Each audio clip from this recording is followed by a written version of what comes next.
এই চক্রান্ত হচ্ছে বাংলাদেশকে আবার অস্থিতিশীল করা, বাংলাদেশকে আবার বিপদে নিমজ্জিত করবার জন্য।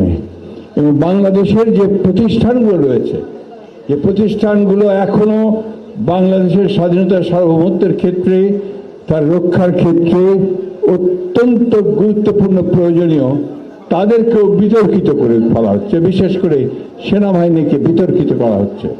এটার পেছনে কোনো মহৎ উদ্দেশ্য থাকতে পারে না।